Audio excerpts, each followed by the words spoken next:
Mas eu vou refinar a minha pergunta. Por que você acha que o brasileiro se interessa tanto por isso? Por quê? Eu falo brasileiro. A gente não tinha tantos podcasts disso até uns anos atrás. A gente tinha... Eu sinto que o brasileiro tem um pouco de... Pode ser uma teoria minha, tá? Mas ele tem um pouco de dificuldade de admitir que ele pode sim ser esse monstro todo que um serial killer ou que, enfim, um assassino em série né? Que eu acho até que é um monstro até maior do que outros monstros por aí, né? Alguém que tem a capacidade de matar, torturar, enfim, várias pessoas. E eu vejo que no Brasil a gente fala pouco disso, né? A gente tem a história de alguns serial killers famosos, como o Pedrinho Matador, que morreu essa semana. Tem o... Maníaco do Parque também, Maníaco do Parque. Tem o Francisco das Chagas, que é o retratado no caso Altamira, dos Emasculados de Altamira. Enfim, tem um Lázaro, que nem sei se dá pra ser considerado um serial killer. Mas você vê, são coisas que foram colocadas de uns anos pra cá, assim, né? Não que eles não existissem antes. Sim. Mas, enfim, eu tô falando tudo isso porque eu queria entender, na sua visão, como quem estudou também esse assunto, o que faz esse interesse ser despertado pelos brasileiros? Talvez até tardiamente, eu diria. Eu acho que é um interesse mundial. Tá. E, como a gente fala no nosso livro, que é Modus Operandi, guia de True Crime em todas as livrarias e também em formato digital. Posso fazer um merchan? Vamos colocar o link, Coloca o link afiliado pra vender, que eu preciso da pagar os Amazon. boletos. E é isso aí, pessoal. Vocês compram, vocês vão ajudar a Carol e vão ajudar a gente também. A gente ganha aqueles centavinhos da Amazon, que é merreca, mas ajuda, né? Pô, claro. Mas vamos no botar livro aí. a gente fez um guia, né? Então a gente conta desde quando o crime acontece, como a polícia investiga, um pouquinho de tudo. A parte de quando a pessoa vai presa, do julgamento. Então a gente passa por todos os detalhes, assim. CSI, né? Como funciona. E tem dicas também de séries, enfim. E... No primeiro capítulo, a gente faz essa introdução, né? Por que as pessoas gostam de true crime? E o interesse em crime, o interesse no mórbido, é intrínseco ao ser humano. Então, não vou falar que a gente nasce com isso, porque isso é social, né? Mas desde que o mundo é mundo, sabe? Então, desde 1800 e bolinha que tinha tortura em praça pública, e as pessoas iam lá assistir. E tinha um folheto escrito o crime da pessoa, por que ela tá sendo morta, né, executada. E tinha, sei lá, até lição de moral no final, sabe? Pra você, tipo, pra você tomar cuidado. Pra dar o exemplo. Dar o exemplo. Exatamente, essas torturas em praça pública era pra isso, né?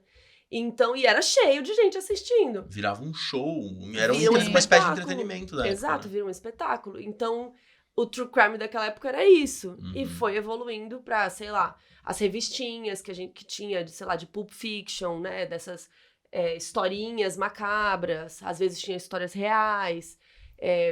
E a gente chega em programas como Linha Direta, a gente chega... Sabe? Então, as pessoas são curiosas com essas coisas. Porque é isso, a gente fica meio chocado, meio... Como alguém é capaz de fazer isso, né? A gente se interessa, às vezes, pelo psicológico daquilo, né? Como que alguém pode matar e repetir, matar. Tem gente que gosta da parte do julgamento, como funciona, como é a lei, por que aquele caso ele ganhou mesmo ele sendo culpado, né? Porque tudo ali também é um teatro. Tudo ali é pra convencer os jurados. Não é necessariamente quem é culpado ou não. Aquilo é o que os jurados acharam. Você diz quando vai pra júri popular, né? Que geralmente crime de homicídio geralmente não, né? Crime de homicídio aqui no Brasil é júri popular. E nos Estados Unidos tem mais crimes. A maioria dos crimes é todo mundo... Tudo é júri popular. Sei lá, tipo estelionato, júri popular. É bizarro. Nossa. E ir pra júri popular nunca é um bom negócio pro suposto assassino, né? Depende. Depende do caso. Depende do seu advogado. Depende de mil coisas. Aí tem gente que gosta mais da parte, sei lá, fica curiosa com a parte da polícia, né? Que acho que todo mundo, quem nunca viu um filme de investigação Sim. E de perseguição. Então, tem várias partes que é interessante pra cada pessoa. E eu acho que é um pouco intrínseco a todo mundo, sabe? E o brasileiro também. Você acha que o brasileiro chegou tarde? Linha Direta tá aí, verdade. há 1000 anos. Os programas até hoje, esses programas policialescos que falam, põe helicóptero, põe a câmera nele, não sei o que lá. E fica... Enfim, esses programas existem faz 1000 anos e continuam aí no ar, né? Então, eu acho que sempre esteve, mas hoje em dia mudou o formato. E esse formato talvez seja mais fácil, mais palatável, porque ele tem um pouco de entretenimento, que é o que a gente chama no livro de infotenimento, né?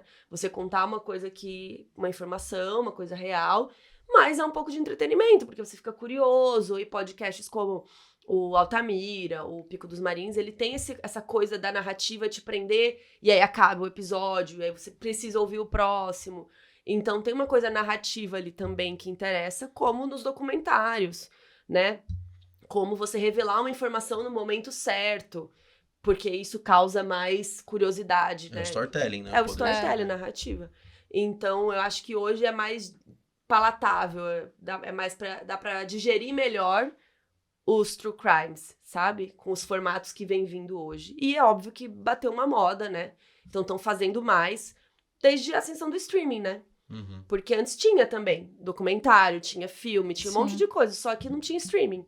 E agora, com a ascensão do streaming, tá muito mais fácil isso chegar na gente. Chegar um documentário da Suécia, sabe? Chegar um filme do Japão. Então, fica mais fácil da gente assistir a esses conteúdos. Então, eu acho que o streaming que fez essa ascensão dos documentários e das séries e tal, que foi gerando o podcast, sabe? Porque o Serial já existia na época que os documentários começaram a bombar mais. Então, acho que foi uma ascensão do true crime como um todo, desde o streaming, sabe? Eu acho que tem uma relação de evolução também de formato, né? Como você falou. Porque, assim, a gente tem... Quando você falou linha direta, aí acho que abriu um pouco meu túnel do tempo aqui. A gente tem, desde Gil Gomes, enfim, vários caras que falavam disso antigamente. Alborguete, hoje, Datena, Marcelo Rezende, né? Que se foi, infelizmente. Mas, enfim, a gente tem essa curiosidade no Brasil. Às vezes até programas de TV passando em hora de almoço, com esses temas absurdos. A gente tinha o Geraldo Luiz lá na Record, que fazia aqueles programas que ele ia investigar alguma coisa, mas era sempre uma coisa mais voltada a mistério, não tão por true crime, especificamente. Mas hoje eu vejo que, assim, o brasileiro tratava isso de uma forma quase que como muito banalizada. Eu acho que hoje a gente está tratando de uma forma um pouco mais séria. E eu vejo que isso vem... hoje, porque esses programas ainda existem. Eu sei, mas eu estou dizendo que esses programas tratavam de uma forma banalizada. Mas eu acho que ainda tratam.